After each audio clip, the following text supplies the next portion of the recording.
Every great story of a brand or a company or an entrepreneur or a marketer has started in one area with a great idea.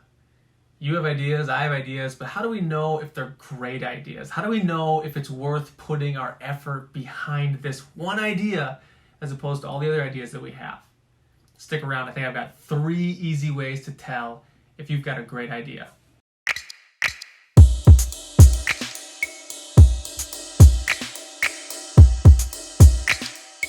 So when you get into the space of trying to figure out how valid your ideas are for a potential business opportunity or strategy or whatever it is, there are lots of analytical ways that you can look at opportunities to figure out, market viability and to figure out, opportunity and reach and margin profitability. All those things are analytical, detailed report things, but they're all probably a little bit further down the road than just in the beginning. Is this a good idea? Is this worth the mental energy to continue pursuing? And I think I've got 3 easy categories, 3 easy boxes that you should check in order to know if you should proceed or not with a specific idea. And the first box is, does this idea solve a problem? It's really easy to have great ideas, right? You could have a great idea about the next social media company. Just for the sake of creating something, if it doesn't solve a problem, then you haven't identified why anybody would choose your solution, your product, your business over something that they're already doing, or why somebody would cease to stop doing whatever they're doing right now or cease doing what they're doing right now and start doing what you want them to do.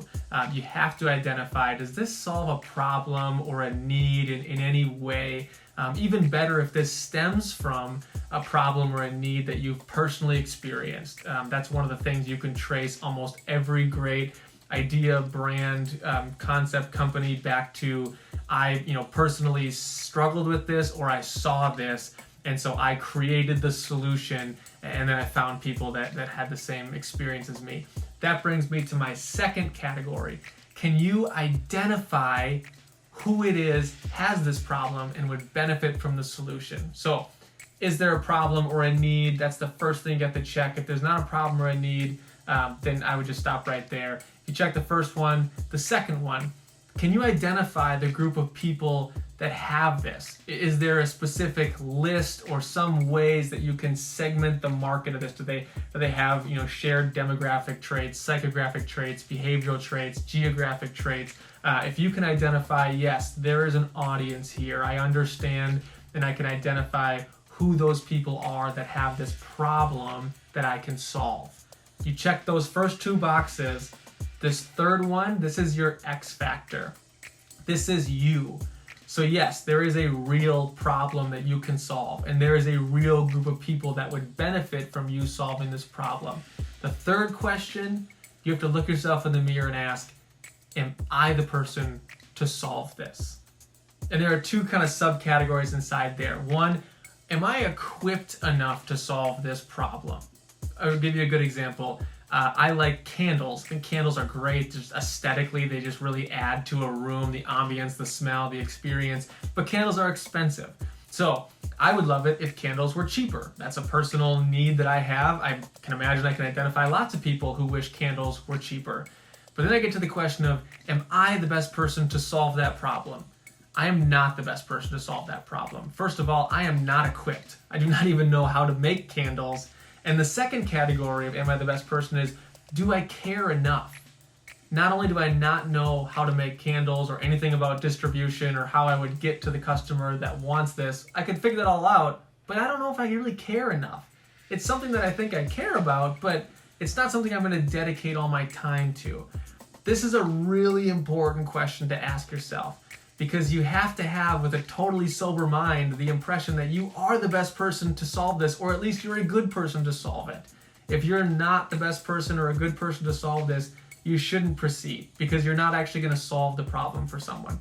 And the second one, you have to know, even if you might be a really good person to solve this, maybe you understand that the space really well, the concept really well, you know exactly how it would work, do you care enough? Do you really care? Because if you're starting a small business or some sort of entrepreneurial journey, it's not going to be as easy as you think it will be.